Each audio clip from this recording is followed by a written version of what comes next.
let the media break.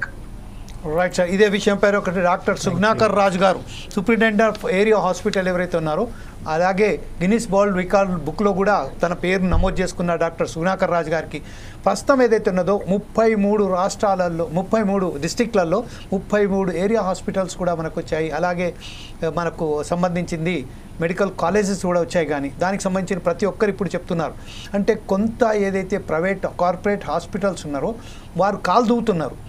ఒక మీడియాకు సంబంధించిన అడ్డు చూసుకొని వారికి సంబంధించిన ప్రోత్సహించుకుంటూ ఈరోజు కరోనాకు సంబంధించిన మరొకసారి వ్యాపిస్తున్నది, మరి మన దుకాణం మరొకసారి తెరబోతున్నామన్నట్టుగా వాళ్ళు ప్రచారం చేసుకుంటున్నారు.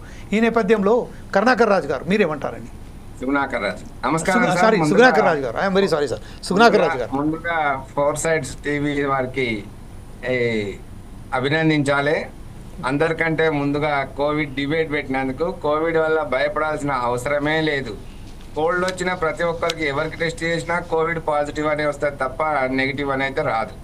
కామన్ కోల్డ్ కిందనే దీన్ని ట్రీట్ చేయాలి. సెకండ్ వేవ్లో ఫస్ట్ వేవ్ చాలా లైట్గా ఉన్నది, సెకండ్ వేవ్ కొంచెం ఎఫెక్ట్ చూపించింది. కానీ తర్వాత వచ్చినటువంటి కోవిడ్లో ఎవరికి ఏమీ కాలేదు. ఇప్పుడు కూడా మనం ఆందోళన చెందాల్సిన అవసరమే లేదు. ప్రస్తుతము మన రాష్ట్రంలో కానీ 33 మెడికల్ కాలేజీల్లో సిబ్బంది కానీ అన్ని రకాలుగా అన్ని సౌకర్యాలు అందుబాటులో ఉన్నాయి. ప్రత్యేకించి భయపడాల్సిన అవసరమే లేదు. ఈ యొక్క మైల్డ్ సిమ్టమ్స్ డ్రై కాఫ్ కానీ బాడీ పెయిన్స్ కానీ ఫీవర్ హెడేక్ కానీ ఈ కొంతనే ఉంటుంది.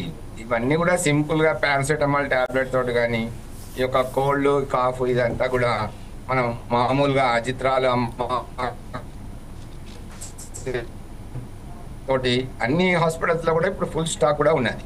మనం భయపడే పరిస్థితి లేదు. గతంలో మనము కోవిడ్ మహమ్మారిని బ్రహ్మాండంగా ఎదుర్కొన్నాము. కోవిడ్ యొక్క కోరణ పీకి మన దేశంలోకి వెళ్ళే పారదలినాం. కానీ ఇప్పుడు భయపడాల్సిన ఆందోళన చెందాల్సినంత అవసరము లేదు.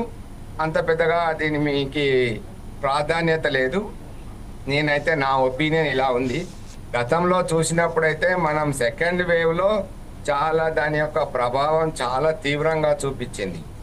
మరి ఇప్పుడు మనకు ఇన్ఫ్రాస్ట్రక్చర్ కానీ మ్యాన్ పవర్ కానీ దాన్ని ఎదుర్కోవడానికి కావాల్సిన అన్ని రకాల సదుపాయాలు ఎంత తీవ్రత వచ్చినా కూడా ఎదుర్కోవడానికి మనం సిద్ధంగా ఉన్నాం. Right sir.